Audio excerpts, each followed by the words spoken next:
welcome to Kimmel's Irish Pub. Time for another movie review. Tonight's movie, The Frontrunner. I'd never heard of it before. It came up on Redbox as one of the movies that they have out. Hugh Jackman is in it. So I'm like, why not? So before even reading the plot, Hugh Jackman's in it, right? And it's brand new. So just out on DVD, but it's about Gary Hartz, who was a governor and had ran for president in 1988. There was a little bit of a scandal which derailed his chances of becoming the president. So it's all about that. Not that I remember any of that, but Hugh Jackman's in it. Vera, she's in it. J.K. Simmons is in it. Nobody else I really recognize right now, but anyway, that's what it's about. Another political movie. They're making a lot of political movies lately, so it's helping me learn a little bit more about politics. So I'll get into it a little bit more and see what it's about. It's an hour and 53 minutes, and maybe it's good. I don't know. I'll let you know. I'll give you a better idea of the synopsis in a little bit, and then I'll tell you what I think. So stick around. I'll be back. Hey everybody. I want to do a quick check-in here. We're watching The Frontrunner. We're at the 1 hour, 2 minute, and 14 second mark. Hugh Jackman is playing Gary Hart as he runs for president in 1988. And he had previously run for vice president, I think in 1984, whatever. Established himself as a name and then runs in 88. And it's just showing, his campaign. And it's really set up for the 3 weeks heading into it. Which is interesting, and they say he's the front runner. He's probably going to win. I think it's the Democratic bid for presidency, so obviously not the presidency, but I think he's going to win that from what I understand. I don't know. Not paying too much attention about that. But, so they follow him throughout. There's a lot of press, a lot of things going on, show him and his family life, and really all it boils down to is there's something going on with his marriage. Not portrayed in the actual film, but a reporter starts asking questions about it. They talk about it before, leading into it, that how he's kind of private. He doesn't talk about his family life and stuff like that. Keeps it focused on the politics at hand. But one reporter finally gets up the nerve to ask him about his marriage. Do you think you have a traditional marriage? Things like that. And of course, he doesn't handle it too well, and he says to the reporter, he says, "You should tail me, follow me around, you'll be very bored." And that's a simple quote, obviously a real one in real life. And even prior to that, another reporter starts to get suspicious of something going on with him and is already tailing him. So they do follow him. They see him in an apartment in Washington, D.C., and a girl who is not his wife, and a lot of different interactions between him and her in this apartment or whatever it is. And they used that quote to say, we're just doing what he said. He said, "Follow us, you'll be very bored." And they're producing the fact that he has a mistress. Right before he's about to be, win, I believe, the Democratic bid for presidency. And that's really all there is. I mean, it's entertaining. So far, there's nothing wrong with it. I like Hugh Jackman. Don't know much about this political race. I don't know much about any political race. But, a lot of interesting, thought-provoking things in this. It's like, when you become a public figure, how people really dive into your personal life. Is that fair? Is that unfair? But I guess if you're looking for somebody who's going to run your country, you want somebody with ethics and morals.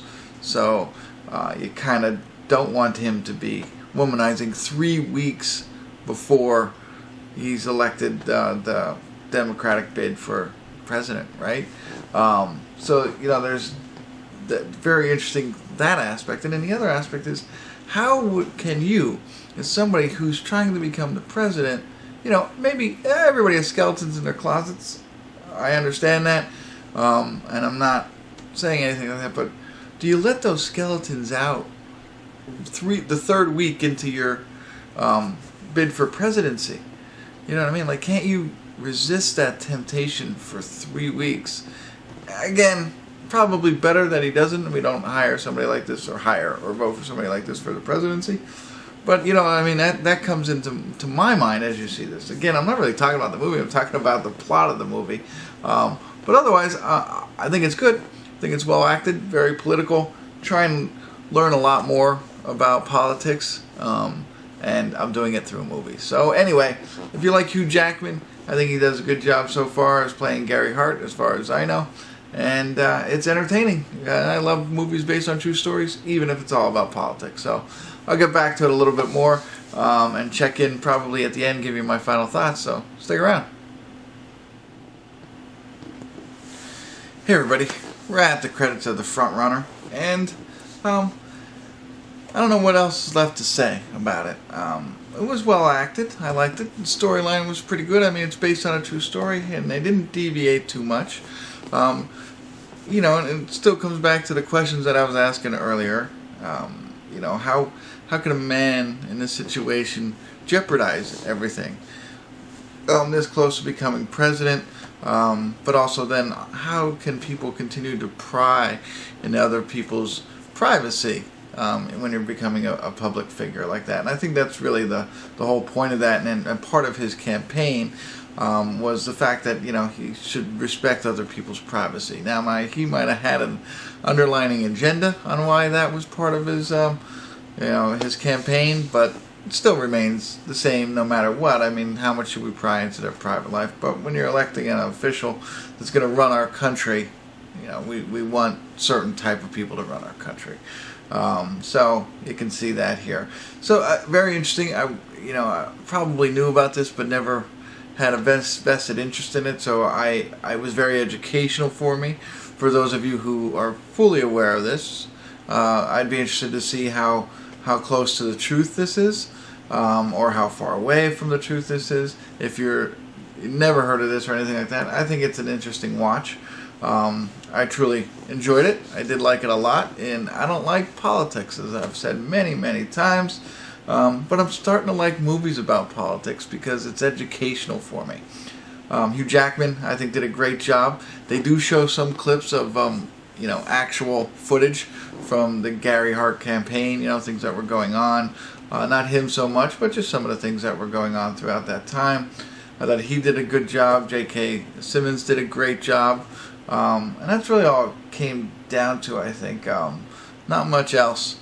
Not many other actors were in it, some here and there, but other than that, that was the main two that stuck out to me. Storyline flowed pretty good. I wasn't bored, even though they were talking about politics. I thought it was interesting throughout, especially for almost a 2-hour movie, and a little bit anticlimactic at the end, as you can imagine. As we all know, hopefully everybody knows, that Gary Hart was never our president, so he obviously didn't win the presidential race. No spoiler alert there. But what happens to Gary Hart after this, if you don't know? You know, that's the part that a little disappointed in. We see a little glimpse. You know how I always like the words at the end to tell you what happens after the movie? They give you a piece of it. Not enough to satisfy me, I don't think. That's it. That's all I got for you. I don't think there's much else. If you like politics, check this movie out. If you're aware of the Gary Hart story, check it out. If you like Wolverine, check out Hugh Jackman. I don't know. If you're not into any of that stuff, don't check out this movie. You're not going to enjoy it. There's no action, not a lot of comedy. It's just all about the Gary Hart running for presidency in 1988. So that's it. Enough talking. I'll let you to it. If you do check it out, love to hear your comments, see if we're on the same page. And I'm probably gonna give it a 7, I think, on this one. I don't think I give scores that much anymore, but I don't know. I think it was worth it for me. So 7. That's it. Sorry. Thanks for tuning in. Kimmel's Irish Pub.